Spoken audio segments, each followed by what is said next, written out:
This is The Toss-Up, where an expert line panel dissects the hottest stories within the world of sports. From some of the nation's strongest college programs right here in Bloomington to the games and moments that captures the world's attention, it's all right here on The Toss-Up.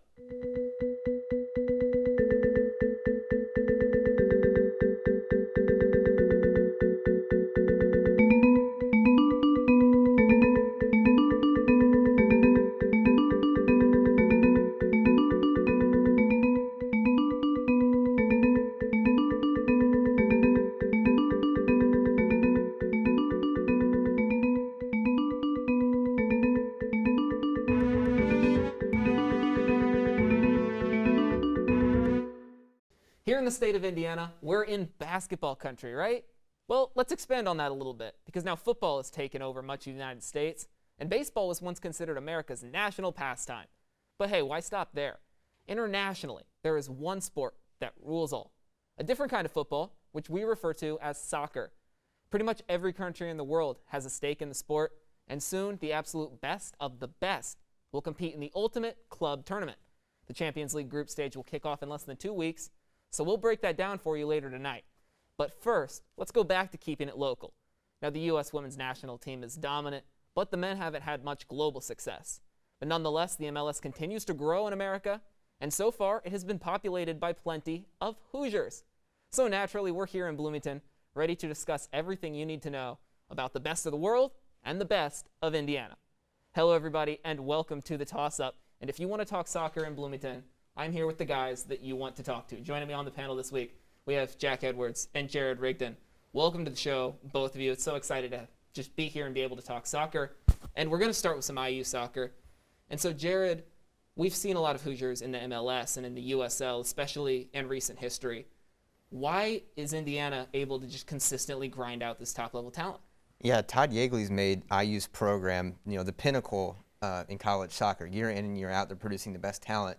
And it's because Todd Yeagley has a system where he recruits high IQ guys, disciplined guys, guys that know how to play in his formation, and that translates to success here at IU, and that translates to success at the next level because they know how to win, and they're built to win, and they just know how to produce on the field.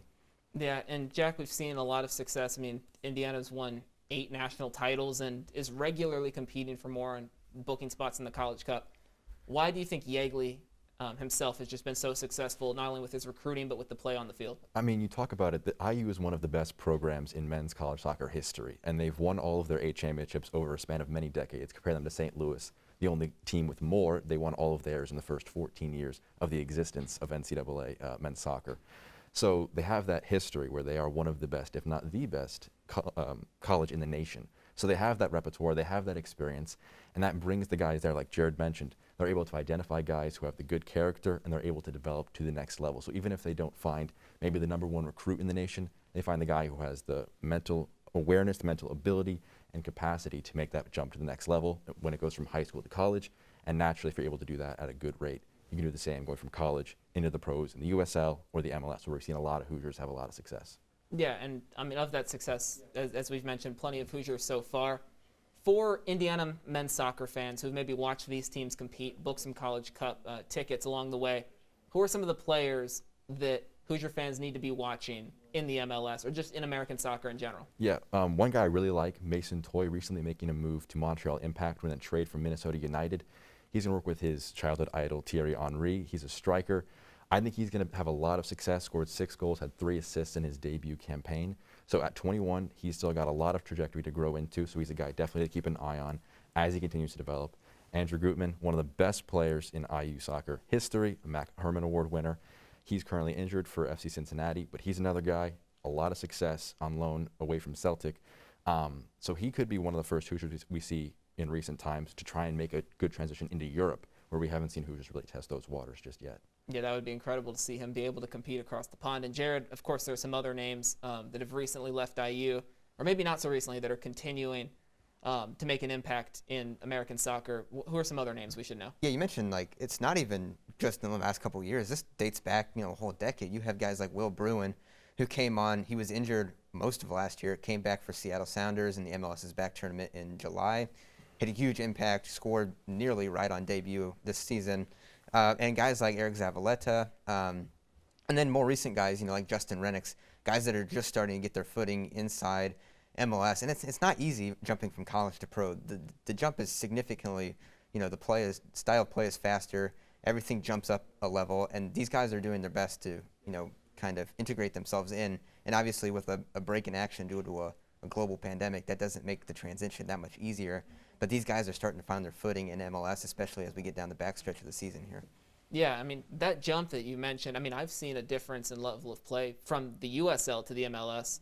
And, I mean, you could take someone like Aiden Morris, who on Wednesday just picked up his first start for the Columbus Crew.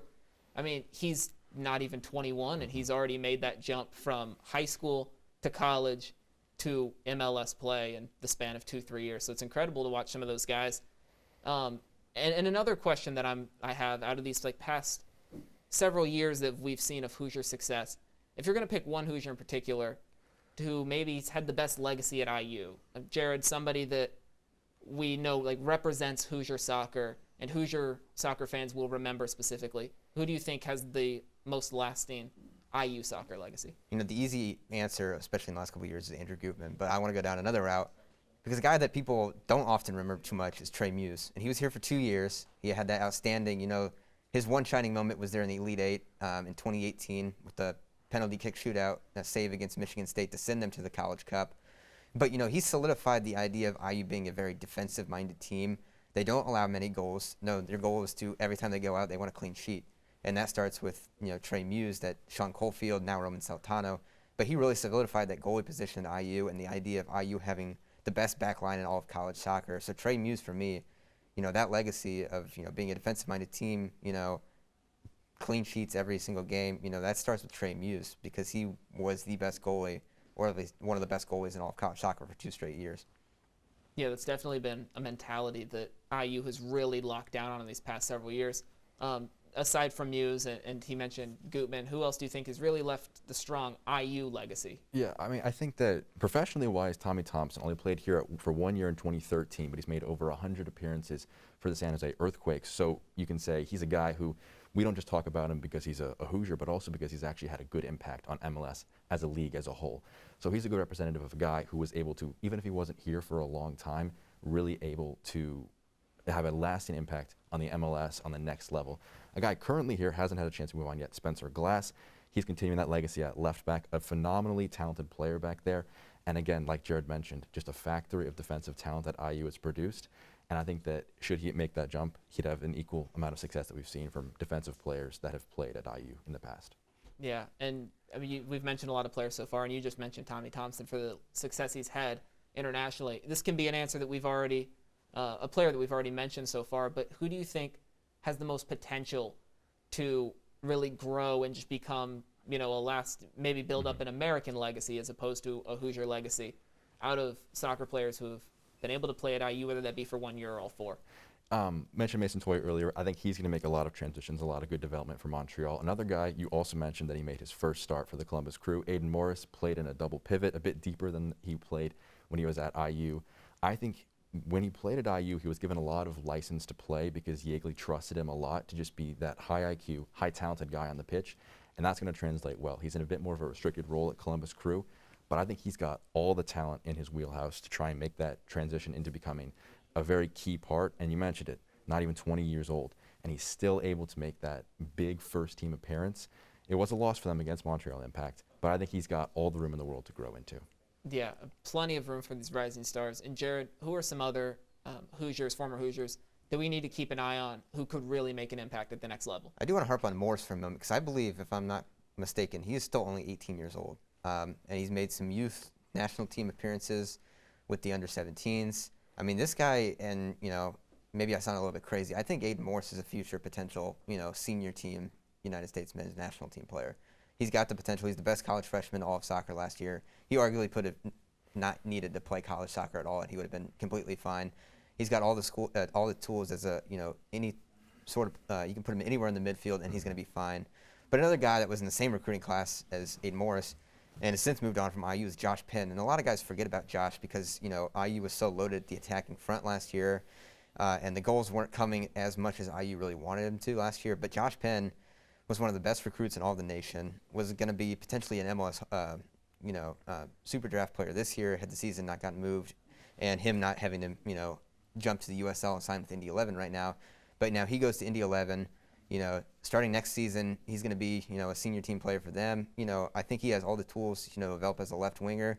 You can drop him back into the midfield. You could potentially play him as a little bit of a striker, maybe a false nine. So, you got all the potential in the world for Josh Penn. And he's another guy that came out of that same recruiting class, that absurdly talented recruiting class in 2019 that has just all sorts of potential. And now he's going to be given a good chance with the Indy 11 and the USL, one of the better teams in the league, to just develop and grow and, become that, professional level winger we all know he can be.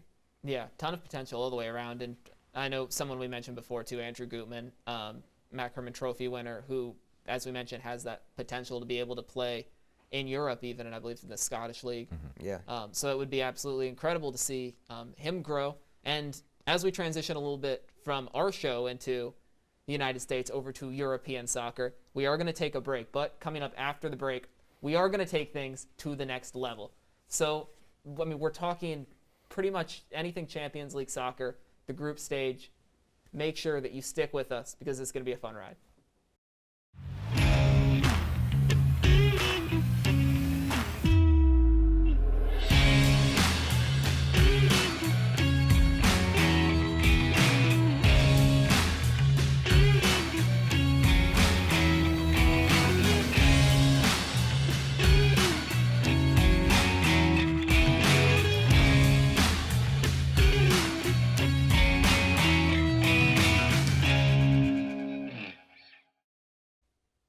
All right, welcome back to the toss-up. Now it's time to talk Champions League with the group stage just a couple of weeks away.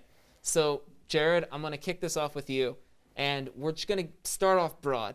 Give me your top maybe 2 or 3 teams, some of the powerhouses that everyone should know this is the club to watch out for. When you look at European football right now, you have to start with Bayern Munich. They're the title holders, easily by far the best team in the world. I mean, you look at the core of Robert Lewandowski, Serge Gnabry. Now you add Leroy Sané in there. You have Alphonso Davies, Manuel Neuer, best keeper in the world. They're the best team in the world. It's not even close. But, over the course of a competition like the Champions League, anyone can go out at any given time just because of how grueling it is. It's a condensed schedule this year. So, I think you have to add in Liverpool to the conversation, the best team in England, arguably the best team in the world last year before they were upset in the round of 16.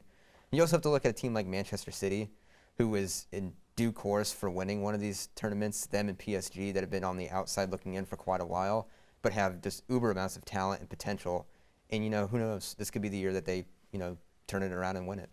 Yeah, and Jack, he's already mentioned a few of these teams. Who are some of these other powerhouses we really need to pay attention to just on a game-in and game-out basis? Yeah, I think you mentioned Liverpool, Bayern Munich. I think in a 38, 32-game season, Bayern Munich are the best team in terms of depth and ability to do it week in, week out.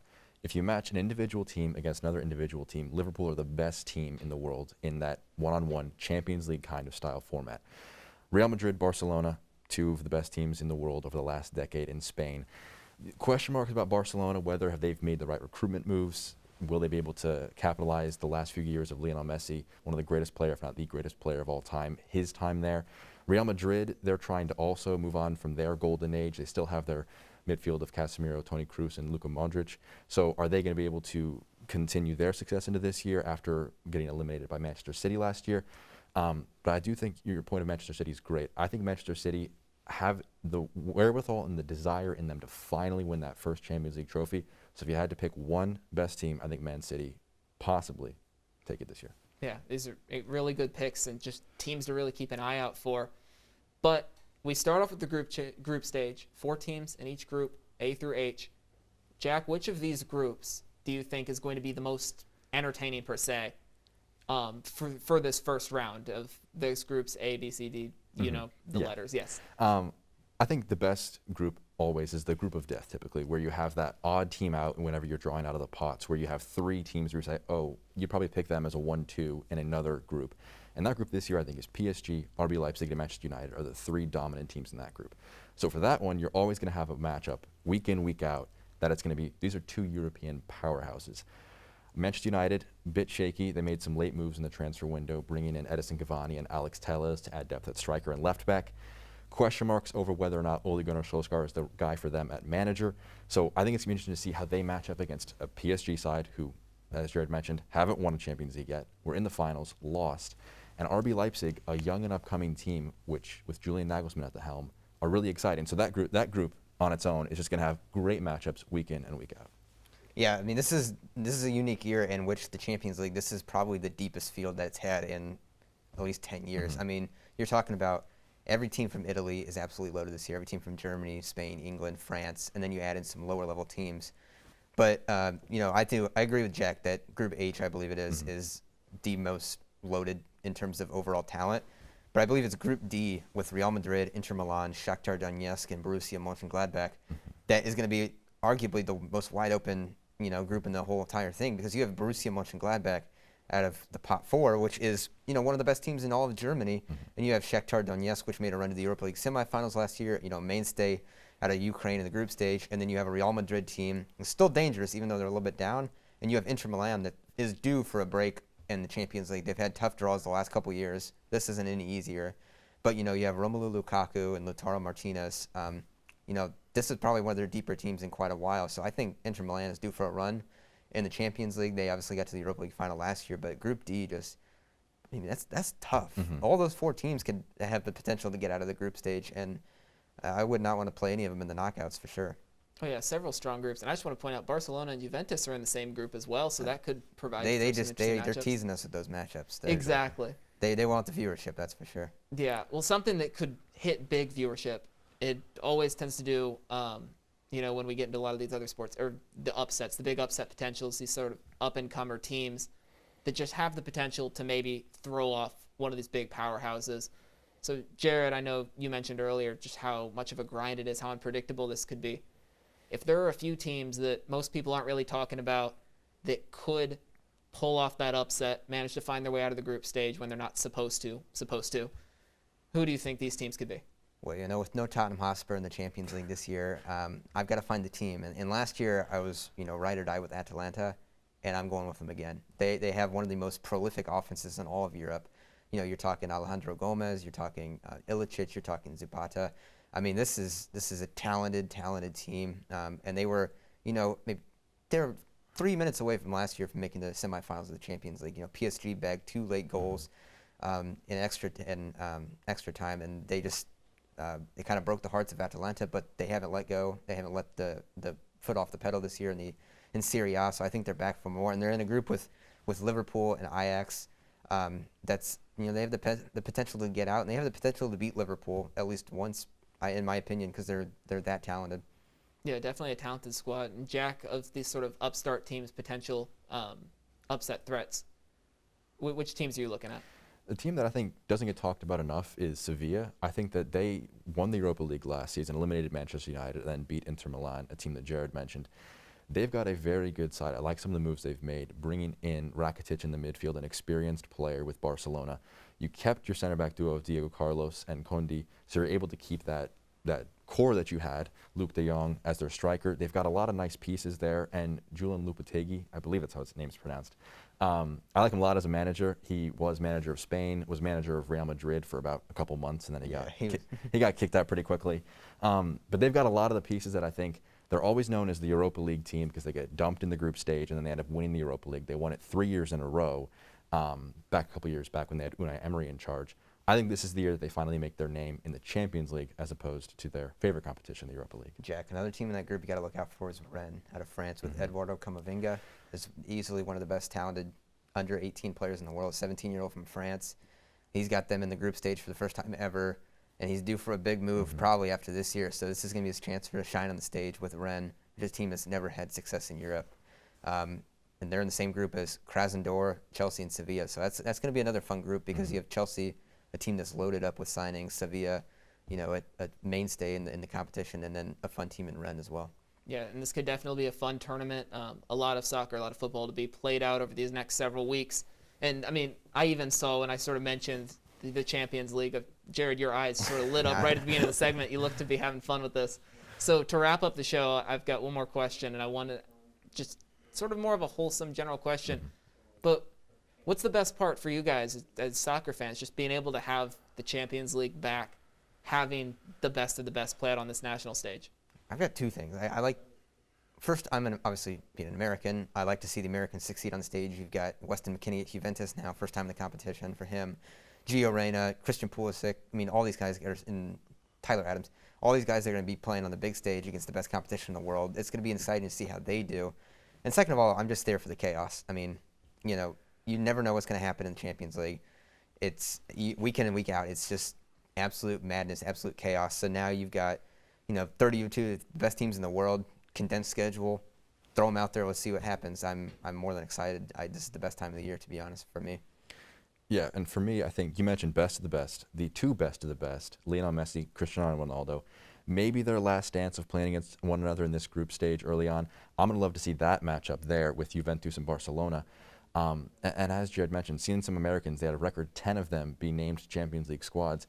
You just get a bit excited when you see a guy out there who reps the red, white, and blue, and also one of the best teams in Europe. But what I like the most about this year is that we've seen flaws in almost all of the favorite teams. Liverpool conceding 7 to a nearly relegation-threatened Aston Villa. Bayern losing to Hertha Berlin and also being pushed by Sevilla in the Super Cup game. Manchester City, they fell apart last season. Real Madrid, Barcelona, are they where they used to be? So there's just so many questions about your typical favorite teams that we could see almost 7 or 8 teams realistically winning it now. And so you can only imagine how crazy it's going to be when the actual matches start taking place the next couple of weeks. Yeah, plenty of questions to play out, and we will be able to watch it all play out over these next several weeks, as you mentioned. Out with a bold pick, Drew. Atletico Madrid makes a run to the final. I think they're the best team in Spain this year. I think they're absolutely loaded. I think Atletico makes a deep run. Atletico to the final. Interesting pick. I'm not going to support you on that, but... No, okay. I don't want to hear your Liverpool to the final pick. I am a bit angry about them still. Well, we'll see how all of this plays out over these next several weeks, but thank you both for joining me on the show this week. It's always great to talk soccer, and that does do it for our show. But be sure to continue the discussion on our Twitter page at IUSTV Sports and on our Instagram also at IUSTV Sports. You can always give any suggestions for the show, ask any questions you might have, tell us who you think could be legit Champions League threats. So toss it up, find out if we'll catch it, and we'll see you next time.